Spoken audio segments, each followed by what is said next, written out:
Good evening everyone. कैसे हैं आप लोग? उम्मीद करते हैं सब अच्छे होंगे। तो थंबनेल देख करके पता चल ही गया होगा आज का टॉपिक क्या है। तो आज हम बात करने वाले हैं caesarean section, LSCS, lower section, यानी कि ऑपरेशन के थ्रू बच्चा हुआ होना। तो इस बारे में हम बात करने वाले हैं। आपको हम बताएंगे कि आप किस तरह से अपना टेक केयर करो और अपनी बेबी का भी। तो सबसे पहले बात करते हैं सिजेरियन सेक्शन में, यानी कि जो ऑपरेशन के थ्रू बच्चा होता है, जो आजकल बहुत ही आम बात है।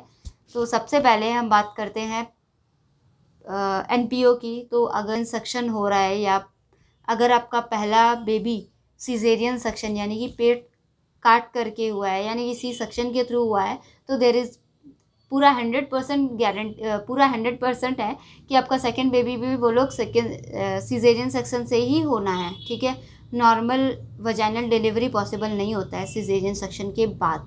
तो अगर आपका फर्स्ट बेबी सिजेरियन सेक्शन है तो सेकेंड बेबी भी सिजेरियन सेक्शन ही होगा। हाँ, अगर आपका एज, बच्चों का एज डिफरेंस बहुत है, यानी कि पहला आपका डिलीवरी 10 साल पहले हुआ था और अभी 10 साल बाद, तो हो सकता है कि आपका नॉर्मल डिलीवरी के लिए ट्राई किया जाए, लेकिन उसमें भी आपका बहुत सारा एंटीनेटल कॉम्प्लिकेशंस या फिर जैसे कि प्रेगनेंसी के समय जो हाइपरटेंशन, ब्लड प्रेशर इंक्रीज़ हो जाता है या शुगर का बीमारी हो जाता है, तो वो सब चेक करके ही करते हैं।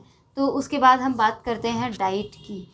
यूजुअली सिजेरियन सेक्शन में जाने से पहले आपको हम लोग NPO रखते हैं, यानी कि आपको भूखा रखते हैं हम लोग, और कैथेटर लगाते हैं, पेशाब का पाइप लगाते हैं। और उसके बाद हम बात कर रहे हैं सिजेरियन सेक्शन होने के बाद। सिजेरियन सेक्शन होने के बाद ये बहुत ही कॉमन है कि आपको पेन होगा। ठीक है, अगर इतना बड़ा आपका ऑपरेशन हुआ है तो पेन तो रहेगा ही। ठीक है, थोड़ा तो पेन रहेगा ही रहेगा। और अब हम बात करते हैं, सबसे पहले आप एज अ मदर आपको पॉजिटिव व्यू रखना है। ठीक है, जो सिजेरियन सेक्शन के बाद बहुत ही कम देखने को मिलता है, क्योंकि मदर को इतना पेन होता है तो मदर बोलती है कि मेरे को पहले मेरा पेन से मतलब रेस्ट दो, उसके बाद हम अपना बेबी को देखेंगे। तो ये चीज़ नहीं होना चाहिए। ठीक है, अगर इतना बड़ा आपका ऑपरेशन हुआ है तो पेन तो होगा ही, इट्स कॉमन।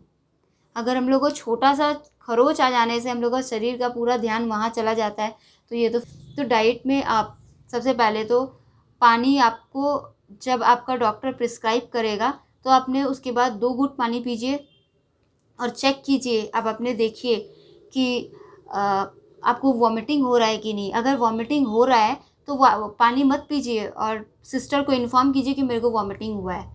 और अगर नहीं हुआ है या कॉमन यूजुअली ज़्यादा होता नहीं है ऐसा, तो पानी आप पी सकते हो, कंटिन्यूसली पानी पी सकते हो और ज़्यादा से ज़्यादा पानी पीने का कोशिश कीजिए। ठीक है, और अगर आपका डिलीवरी गर्मी के सीज़न में हो रहा है तो आप टेंडर कोकोनट वाटर ले सकते हो, यानी कि नारियल पानी ले सकते हो, उसमें कोई प्रॉब्लम नहीं है। लेकिन हाँ, अगर विंटर के समय, ठंडा के समय अगर आपका डिलीवरी हो रहा है तो आप पानी, तो नारियल पानी आप पी सकते हो, लेकिन आई डोंट थिंक सो कि ये ज़्यादा बेटर है, क्योंकि ऑलरेडी वो ठंडा है, नारियल पानी ठंडा होता है। ठीक है, उसके बाद आपका इन्वायरमेंट भी ठंडा है, उसके बाद ये भी जा कर के आपका पेट को ठंडा करेगा, जो कि नहीं चाहिए। शरीर को अभी चाहिए गर्माहट। ठीक है, गर्माहट चाहिए यूट्रस को, गर्माहट चाहिए पूरा शरीर का इंटरनल ऑर्गन्स को। तो इसके लिए आपको प्रेफर नहीं करेंगे हम कि आप नारियल पानी पीजिए ठंडा का समय में। और अगर अब हम बात करते हैं फ्रूट्स की, तो फ्रूट्स में आप सब फ्रूट्स ले सकते हो हैं। ठीक है, और आयरन रिच डाइट लेना है, जैसे कि आप गुड़ लीजिए खाने में, स्प्राउट यानी कि भीगा चना होता है वो आप खाइए, वो बहुत अच्छा होता है, क्योंकि शरीर से बहुत ब्लड लॉस हुआ रहता है ना, तो ब्लड को मेंटेन करने के लिए आपको कम से कम दिन में एक पोमेग्रेनेट यानी कि एक अनार खाना बहुत ज़रूरी है। और डेली आप अनार खाइए, कम से कम आप 2 मंथ तक तो खा ही सकते हो डेली एक अनार, ताकि आपका शरीर का जो ब्लड का जो कमी हुआ था वो ख़त्म हो जाए। और उसके बाद हम बात करते हैं, ब्लड लॉस हो गया, हाँ, और अब हम बात करते हैं जेनिटल एरिया की। जेनिटल एरिया को आपको क्लीन रखना है, ड्राई रखना है, ठीक है। और जब भी आप वॉशरूम जाते हो तो हमेशा कोशिश कीजिए एंटीनेटल पीरियड यानी प्रेगनेंसी से पहले भी और बाद में भी वॉश करना है। जब आपको तो आगे वॉश करना है, जब आपको तो आगे से पीछे की ओर कीजिए, ना कि पीछे से आगे की ओर। पीछे आप प्लेन डाइट लीजिए, जैसे कि आप इडली खा सकते हो, प्लेन डोसा खा सकते हो, ब्रेड खा सकते हो, और मैस्ड खिचड़ी खा सकते हो, ठीक है। ये बहुत ही कॉमन चीज़ है जो आप के बाद खा सकते हो। तो ये बहुत ही नॉर्मल चीज़ है जो आप सिजेरियन सेक्शन के बाद खा सकते हो।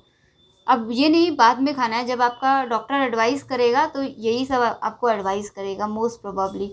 तो बात करते हैं कि फ्रूट्स में आपको जो फ्रूट्स यानी कि पोमेग्रेनेट आप खा रहे हो या कोई भी आप फ्रूट खा रहे हो तो आपको सुबह में नहीं खाना है। अगर आप सुबह खा रहे हो तो ये नहीं कि आपको सुबह 6 बजे 7 बजे खाना है, नहीं खाना है इतना सुबह आपको, ना ही शाम को खाना है। फ्रूट्स को आपको खाना है सिर्फ़ और सिर्फ दोपहर में। और अब हम बात करते हैं क्लीनिनेस के बारे में मैंने आपको बता दिया है, और डाइट के बारे में मैंने आपको बता दिया है। अब हम बात करते हैं हाइजीन के बारे में। तो हाइजीन बहुत इम्पॉर्टेंट है। अपना जेनिटल एरिया को आपने क्लीन रखना है और ड्राई रखना है।